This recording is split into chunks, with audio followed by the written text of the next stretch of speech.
しゃぶりでも構わないとずぶ濡れでも構わないとしぶき上げる君が消えてく路地裏では朝が早いからあの人がたくさん歩きたくなるような靴を作ろうとそう決めた。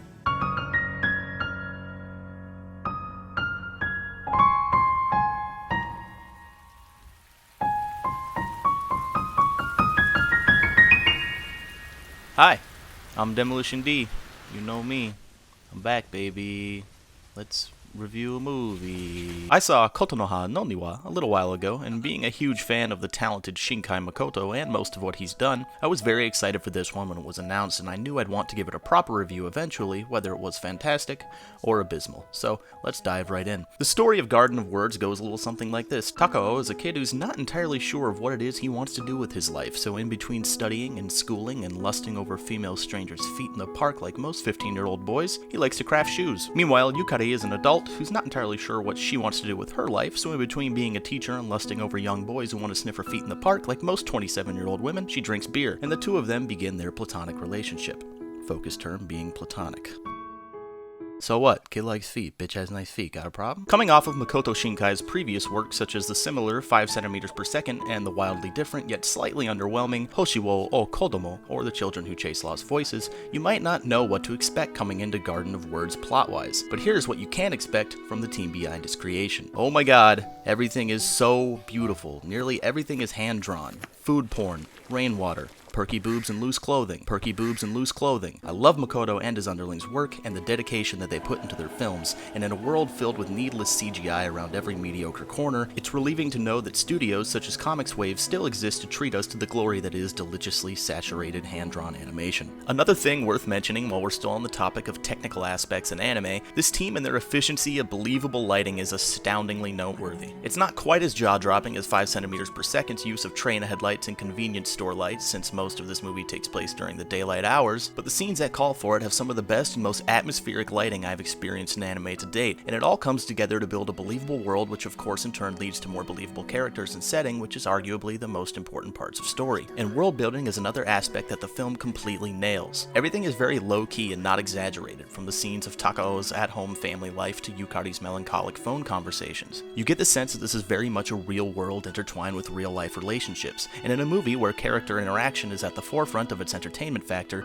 this is very important. Without spoiling anything, Takao and Yukari meet in the park under adorable circumstances. He is skipping class and she is ditching work, and the two of them hit it off.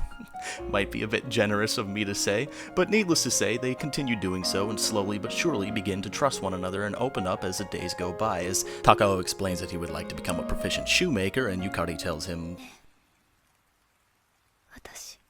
next to nothing about herself, including her name. These two, as you'd imagine, really carry the story, but I'll give you fair warning. Like with his previous works, Makoto's character interaction, especially between romantic pairs, is very subtle, very drawn out, with substantial weight to every word and facial animation. If that doesn't sound like something that would be able to keep your attention span at bay, then this likely isn't going to be a very enjoyable experience for you.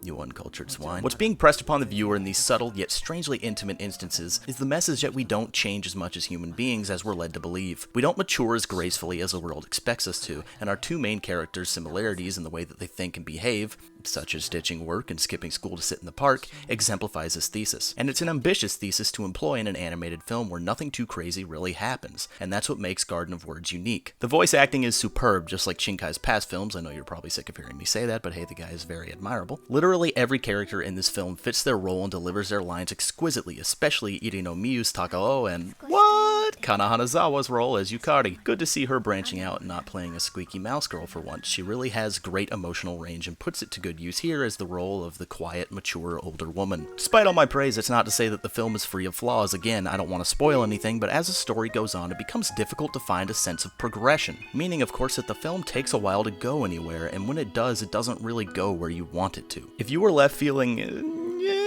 towards the end of 5 centimeters per second, then Garden of Words will likely leave you feeling in comparison. That said, despite their similarities, Garden of Words is still a very different film with a very different message that's being conveyed. It feels unique and even relatable if you've been in a similar situation as the Dirty Dancing age gap, which is hot.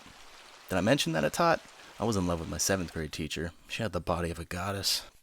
Probably had nice feet, too. I don't know, we never really graduated at that point in our relationship. I don't like the number rating system, you know that, but I could tell you that I gave Kotonoha no Niwa a 9 out of 10 when I rated it on my anime list a couple months ago, because I felt that that is where it stood of its own merit as a work of art. But who cares about that? What you need to know is if you should watch it or not. And if you've got a sweet tooth for sweet subtleties and a boner for eye candy, then yes, this is certainly a film that you will enjoy, and while you're at it, I'd recommend any of Makoto's prior films to you as well.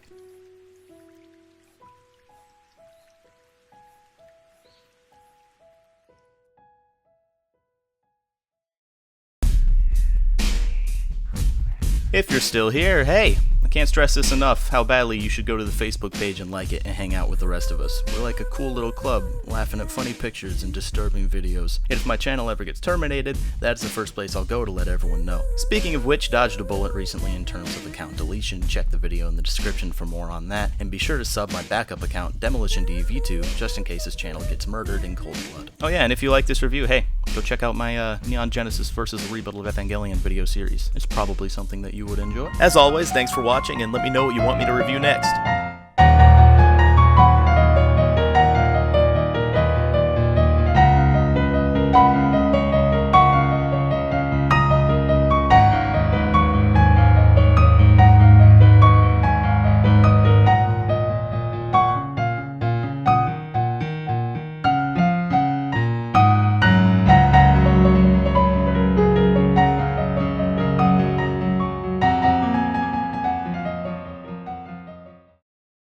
Perky boobs and loose clothing.